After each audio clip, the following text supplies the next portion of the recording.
যখন মেরাজে গেছেন, মেরাজে যাওয়ার পরে আলমে মেসালের জগতে জাহান্নামের আযাবগুলি আল্লাহ তাআলা নবীজিকে দেখাইলেন। এর মধ্যে একটা আযাব হলো, একটা লোকের পেট উহুদের পাহাড়ের সমান। সুবহানাল্লাহ বলে চিন্তা করছে, নাউজুবিল্লাহ বলেন। সুবহানাল্লাহ কি সব জায়গায় কয় মানুষে? প্রিয় ভাইয়ের আমার, আরো কিছু আমল আছে, আপনাদের এগুলো খেয়াল রাখতে হবে। মাহে রমজান আসতেছে সামনে, এবং লাইলাতুল বারাত, শবে বরাত আসতেছে।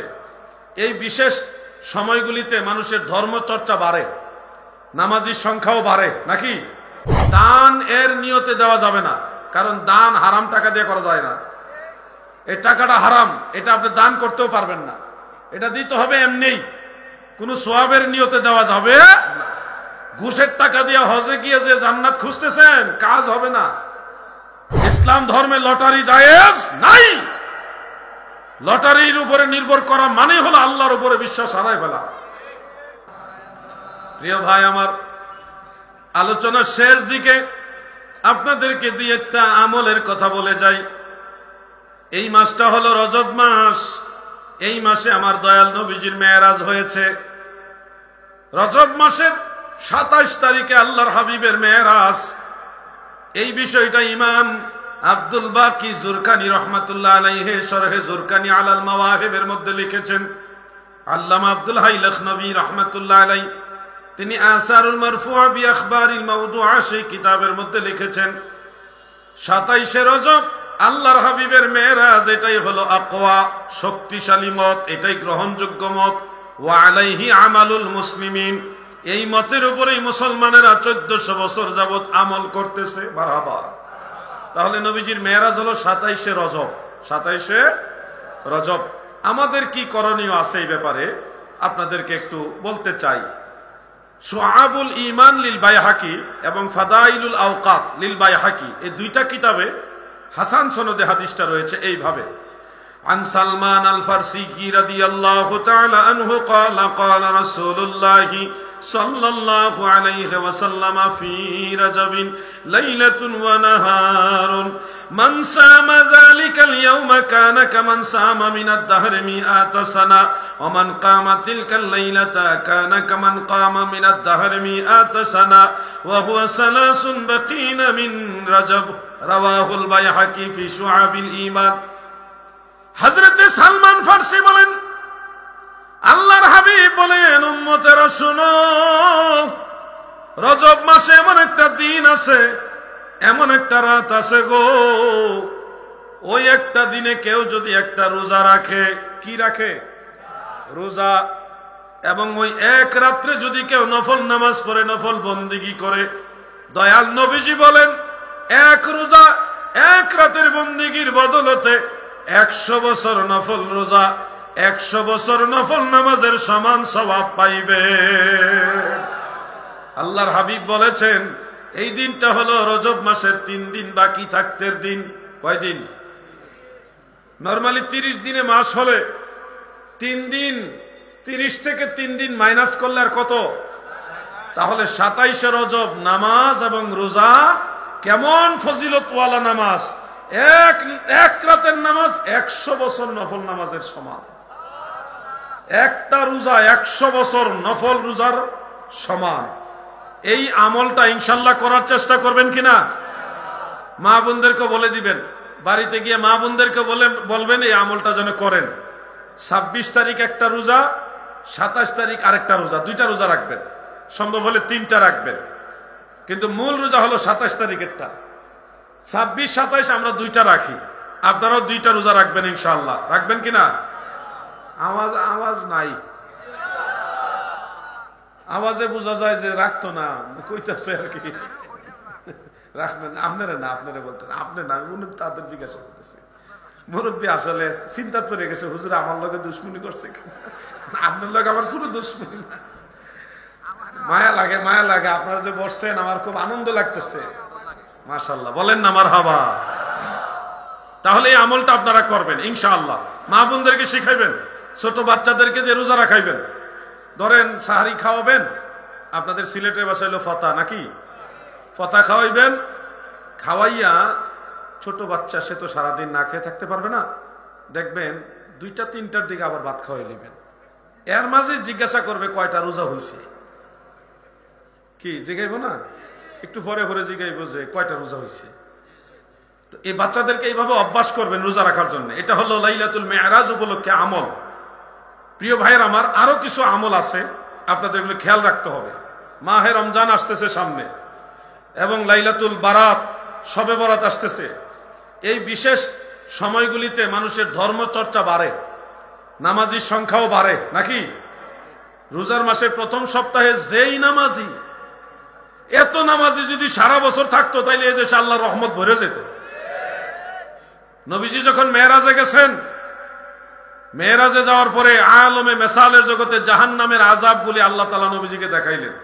এর মধ্যে একটা আযাব হলো, একটা লোকের পেট উহুদের পাহাড়ের সমান। সুবহানাল্লাহ বলে চিন্তা করছেন? নাউজুবিল্লাহ বলেন। সুবহানাল্লাহ কি সব জায়গায় কয় মানুষে? তাইলে মনে হয় এত বড় পেট আপনার হোক, আপনি চান এই যায়। আল্লাহর রাসূল বলেন, আমি দেখলাম একটা লোকের পেট উহুদের পাহাড়ের সমান। সেই লোকটা চিৎকার মেরে কাঁদতেছে, চিৎকার মেরে কান্দে। তার আশেপাশে আর কেউ নাই যে তাকে সান্ত্বনা দিবে, একা একা সে শুয়ে ওখানে কাঁদতেছে। স্বাভাবিক পায়ের চাইতে ওই সময় তার পাগুলি আরো চিকন। এই কঠিন ভয়াবহ একটা পরিস্থিতি নিয়ে চিৎকার মেরে সে কাঁদতেছে, গড়াগড়িও করতে পারে না, এত বড় পেট। আমার নবীজি বললেন, ভাই জিবরিল গো, এই লোকের পেট এত বড় কেন? এত বড় পেট নিয়ে সে কান্দে কেন? জিবরিল আমিন বলেন, ইয়া রাসূলুল্লাহ, নবী গো, এই লোক পৃথিবীতে সুদখোর ছিল। সারা জীবন যারা সুদ খায়, ওই পরিমাণে সুদের টাকাগুলি বিষাক্ত সাপ আর বিচ্ছু বানাইয়া তার পেটের ভিতরে ঢুকায় দেওয়া হবে। ওই বিষাক্ত সাপ আর বিচ্ছু পেটের ভিতরে কামড়াবে কামড়াবে, বিষের যন্ত্রণায় সে চিৎকার মেরে মেরে কাঁদবে। কোনদিন এই আযাব বন্ধ হবে না, অনন্তকাল এই আযাব চলতে থাকবে। এটা হলো সহিহ বুখারীর হাদিস, অন্যান্য কিতাবেও আছে। আমার নবীজি সুদখোরের এই আযাব দেখে আসছেন। এবার বলুন, আপনারা এই আযাব চাননি? সত্যি সত্যি চান না? তাহলে আপনারা আমাকে বলেন কি করা? সুদ কি খাইবেন না ছাড়বেন? সুদ খাইবেন? মুরব্বীকে খাইতামও না, ছাড়তামও না, কারণ উনি সুদের কারবারই নাই। সুদ খাইতো না মানে এখন খায় না, ভবিষ্যতেও খাইব না। ছাড়তামও না মানে হলে আমি তো খাই না, ছাড়মুখী নাকি? নাকি ঠিক আছে? এটাই তো বুঝাইছেন নাকি? আপনারা বলেন, যুবক ভাইরা, আপনারা কি সুদ খাইবেন? যদি মনে করেন যে হুজুর সুদ খাইলে কি আসলে এরকম আযাব হইব, তাহলে আপনারা ট্রাই করে দেখতে পারেন। মরার পরে তো আপনার সাথে আল্লাহ চাহে তো দেখা হবে। বিপদে পড়ে গেলে কিন্তু অনেক বড় বিপদ। আপনারা আশা করি এই বিপদে পড়তে চান না। তাহলে সুদ কি চলবে? আওয়াজ দিয়ে বলেন, সুদ কি চলবে? নবীজি মেরাজে গিয়ে এই কাহিনী দেখে আসছে, কিন্তু আমাদের জানাই দিয়েছে। এখন সুদের ওয়াজ খুব কম। আগে সুদের ওয়াজ দুরমুজ করে হইতো, এখন সুদের বিরুদ্ধে ওয়াজ কম হয়। আমি আবার বেশি করে করি। সুদের ওয়াজটা আমি গত কয়েক মাস ধরে খুব বেশি করে করতেছি। আপনারা কি জানেন অধিকাংশ মানুষই সুদের সাথে জড়িত? যেমন ব্যাংকে অ্যাকাউন্ট আছে, বছর শেষে আপনাদের ইন্টারেস্ট আসে। বিকাশ অ্যাকাউন্ট আছে, সেখানেও ইয়ারলি একটা ইন্টারেস্ট আসে।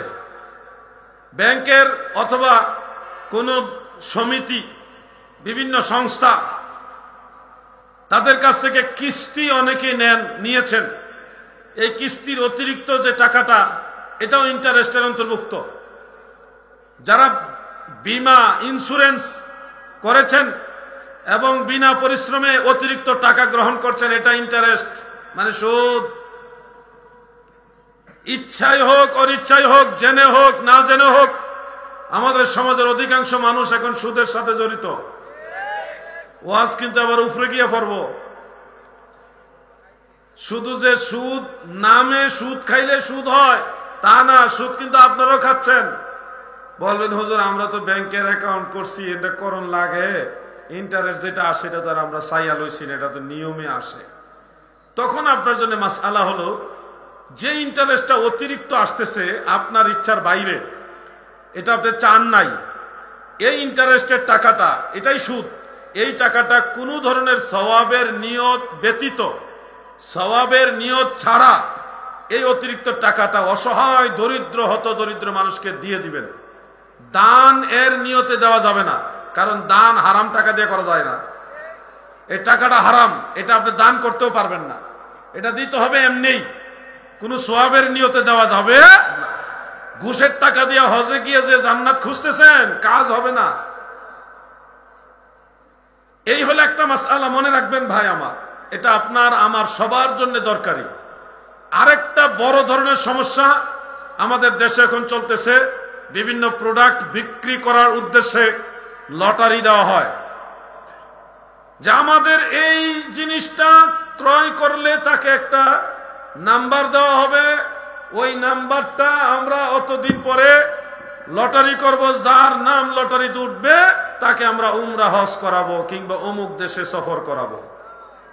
এই ধরনের লটারি সিস্টেম যা আছে সবগুলি শয়তানের কাজ, এগুলি হারাম, কবিরা গুনাহ। উমরার নিয়তেও যদি লটারি করে তাও এটা হারাম, কবিরা গুনাহ।